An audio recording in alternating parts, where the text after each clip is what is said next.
Merci d'infidélité et puis conscience. Merci Naba Tunyo Soto ba soutenara global. Merci Naba fanatique Nyo Soto faire rigola ba golo na ba goloise Nyo Soto ezara parler na bino. Donc voilà, les lots tous en émission na biso to solanyo Soto. Donc to solanyo so ezara émission où tout ça ba analyse il y a ba fait sociaux Nyo Soto, tout ça ba analyse to côté politique, tout ça ba analyse to côté social, to côté culture, Nyo Soto to côté théâtre, tout solanyo so mais les lots to solanyo mon qui par rapport à l'actualité makambo etali ba générique et puis toko solo la paix inosbi toko solo la fait rigola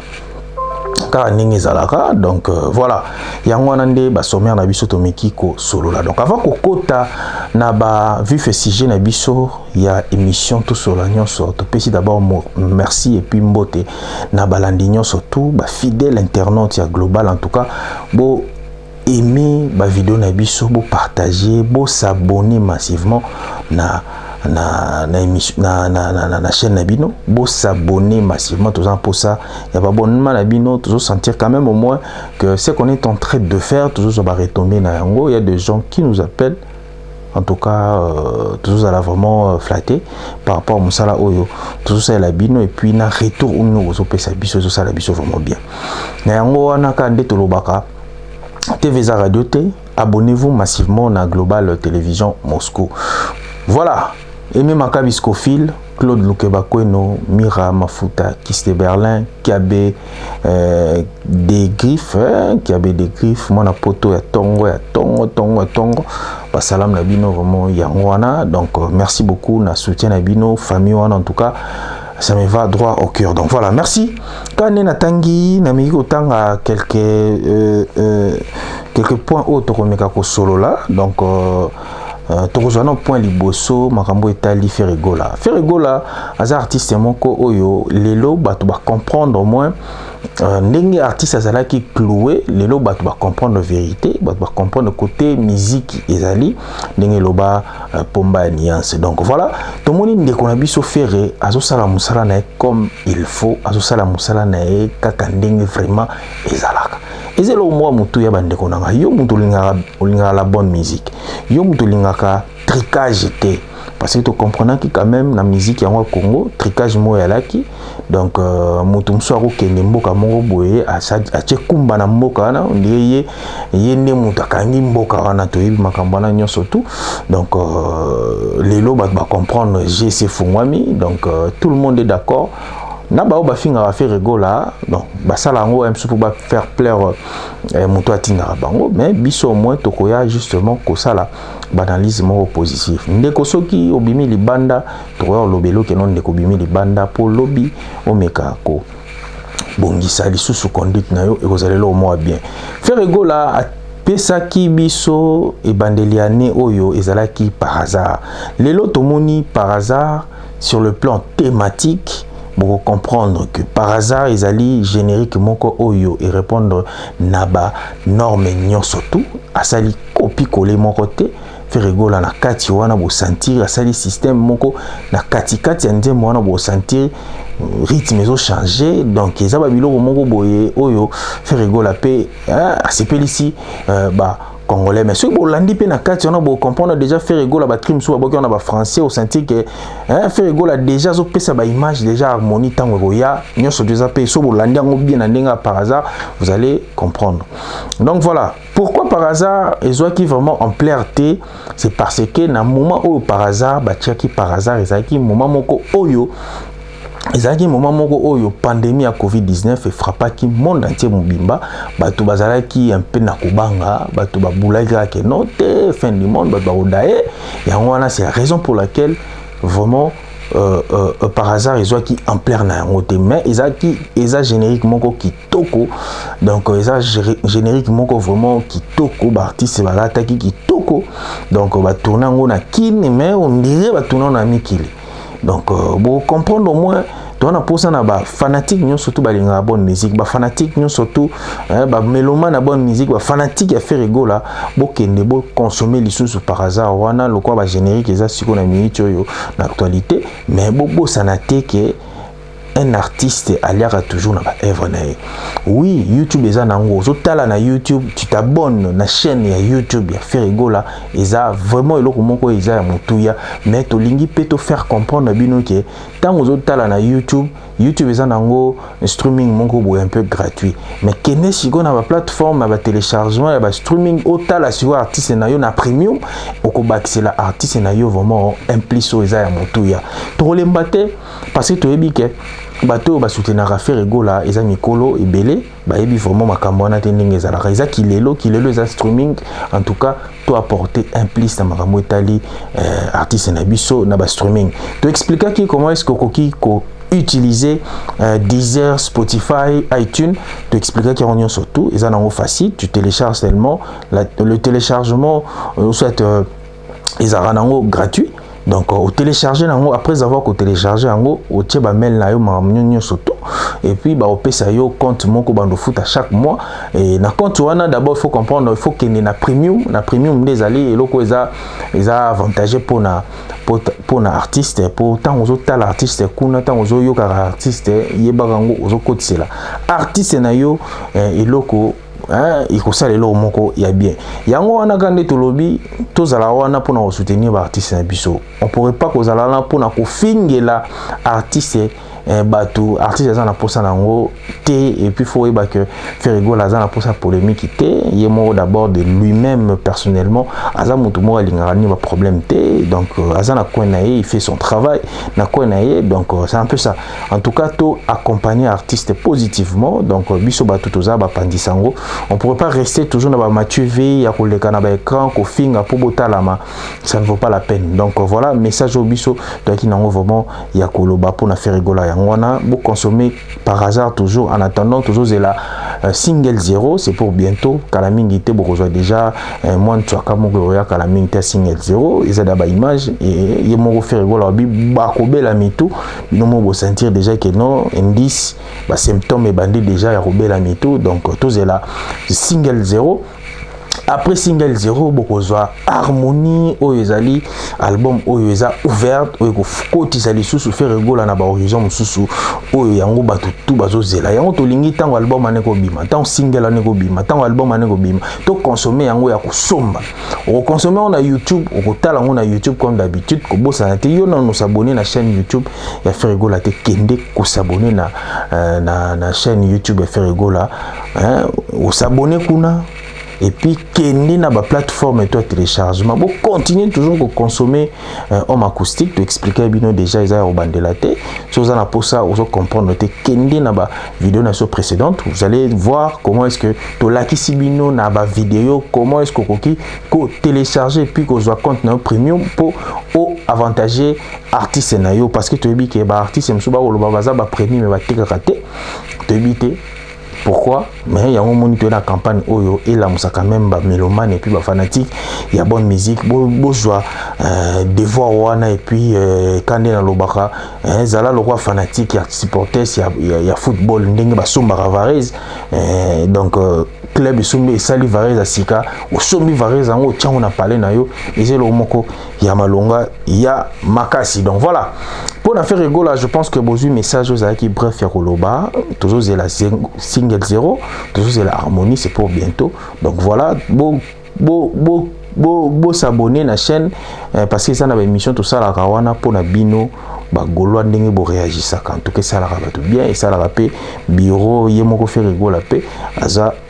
recépera parce que bien côté mon bo ba c'est la promotion moko un peu positif. Donc voilà. Merci. Tokokota na sujet mukie ya tokokota to fond la sujet ya Inosbi na esa bino to so la pe Inosbi nominé na BET nominé mais pour to fongola moi mukie lisusu Inosbi to rappeler bato ba comprendre que Inosbi abima na concours ya Vodacom Superstar donc et puis Inosbi a collé la musique la musique c'est dans le sang parce que so bolandi histoire ya famille na bango komona que baza famille moko balinga musique trop et puis so boké na histoire le sous bo comprendre que na super na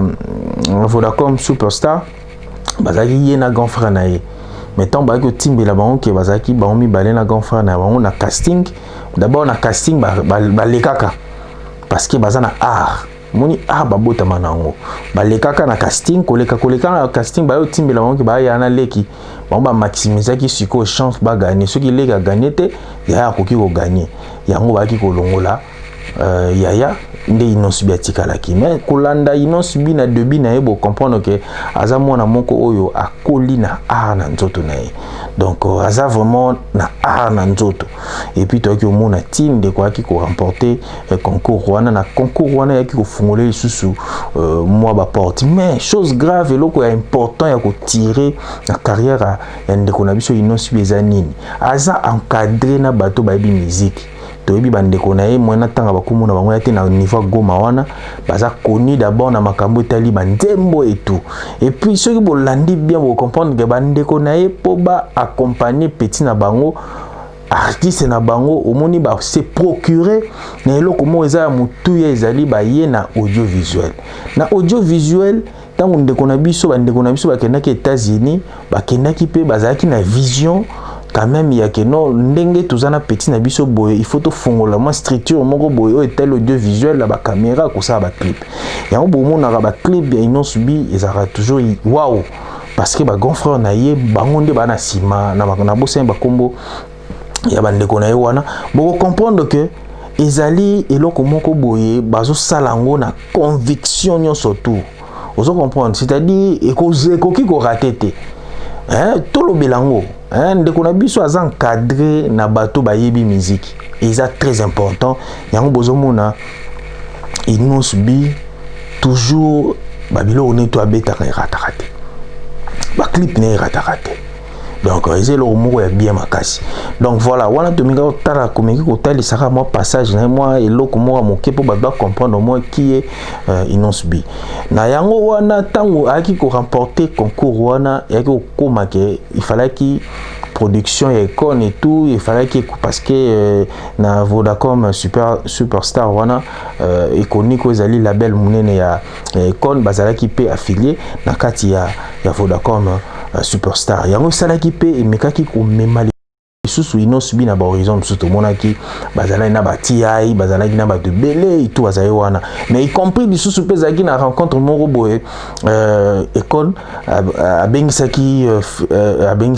on dirait à ça qui moi rencontre moko boye vous allez voir aussi Fally aussi était azaki na kati était aussi à la partie mais vous allez maintenant comprendre nani siko abengisaki Fally na rencontre on a fait bazaya na ba école point d'interrogation donc c'est-à-dire ba horizon mususu petit wana eza kutote muta déverrouiller yango Fally pupa ka ndenge balobaka boye bango ke petit wana pe a déverrouiller déjà ba makambo belé na kwena ye comprend yango mona mo ba kitete za na ngwana za esprit parce que déjà la musique wa bekaka eza la musique moko ba yuma te eza ba musique moko bo il faut za dans d'abord dans le game oza na game mutalobi bien na yo ke olobele pe bien mutalobi mabe po ke olobele mabe donc c'est ça yango état d'esprit ya petit wana ndela ozomona mais bande ko bele ba comprendre te le roi petit za un peu brillant bato bamonaka petit wana za impolité eza impolitesse te petit ndaza na za ndine esprit supérieur elo bozo baté yango mais yango wana so boteli ba vidéo ne circuler nango sur internet so bobeti bomona nango na kati wana Fally azali mopanzi telemena de quoi inosubi mais c'était inosubi qui parlait avec Ekon vous comprenez maintenant babilo wana nyonso tout à l'époque ndeko na biso azali mwana moi humilité mais pourquoi lelo parce que nzamba fungoli banzela moko boye ko mozo aller devant dire yo nim tozaka liboso non donc bandeko nanga biso nyonso tout pona inosubi tozana sima inosubi aza mwana mboka ezate soki azwi bord wana ezape bien et puis tokoyebisa bato ke inosubi tia komi na niveau neza musala na ye eza invitation te ba invité te ezate parce que azana bato te kaka ba manager na eza ba grand na ye bato ne bazarane ba encadrer nde ba memi na niveau na ezate ke azwi bato mo libanda so ba sénégalais moko boye a futa bango ba mbongo pour ba elake ba copter c'est toujours ces gens au ba travailler na bango toujours na palais bango nde ba memi donc eza moi groupe moko un peu fermé, il y a famille, donc ils a pas si pour muta libanda kota yango buna ndeko azo évoluer kitoko makamuni zo kende vraiment kitoko na yango lelo to lobezani ezaka ke no batu ba comprendre au moins que ndeko na biso ino subiti akendaki ti akei biti eza par rapport d'abord ya tube na betaki ya yope yango ne mtememaki kuna donc tout tika esprit wana qui a voté était parce que azara impoli non les amambas drapeau Congo ceux qui a joué yango ezala pe honneur na biso ba congolais donc pour na kanga moi parenthèse wana rapidement longa na kolobaka yango wana to linga na biso ba congolais ya important ya mutuya de yango wana mais ce qui concerne allo ya ndeko na biso fali abeti na ye ndenge zala kaka beti mais to comprendre quand même que moi monotonie ezali oui monotonie ezali parce que appuiser mingi na par hasard il y a fait rigola wana eza bongo so botali na clip pour comprendre pe ba cadre ya ba clip pour comprendre quand même que azui vraiment il y a par hasard pourquoi to lobe azui parce que par hasard il bimaki avant pourquoi par hasard il bimaki avant automatiquement to lobe azui donc bo tenir biso regarder tout ça analyse un peu positif donc so botali pe suna kati Moupe d'abord et l'autre sali que Moupe étale mamakasi d'abord ça parce que Moupe a zui babiloko ya batu a sangisi yango les années ya sangisi ba fanatique ya batu nyo surtout mais c'est tout à fait normal et ça le temps de vie et ça lui wana et pourquoi bongo ke na on a bandenge moko non bon comprendre Moupe état d'esprit ben dans code déjà texte clip kitoko atie babilo batu tout na kati et ça li bien ba fanatique ya fait rigola ba se retrouver na kati ba fanatique ya fali pour ba se retrouver na kati ba fanatique ya JB ya Wera ya Papa Wemba batu tout ba se retrouver na kati c'est tout à fait normal et ça le temps de vie donc voilà le ngana kolo ba yango wana donc voilà na pesi mbote na batu nyoso to bozai wana toujours bozala wana pona artiste no bolinga mingi fait rigola tout ça toujours wana na ye analyse na biso to suki yango wana to lingi bino tout et même Akabi Scofield Claude Lokeba kon l'homme de jugement par défaut Mira Mafuta Kiss de Berlin qui avait des griffes donc merci na assistance na bino en tout cas nazolela quoi merci on se retrouve prochainement na émission na biso à très bientôt bye bye.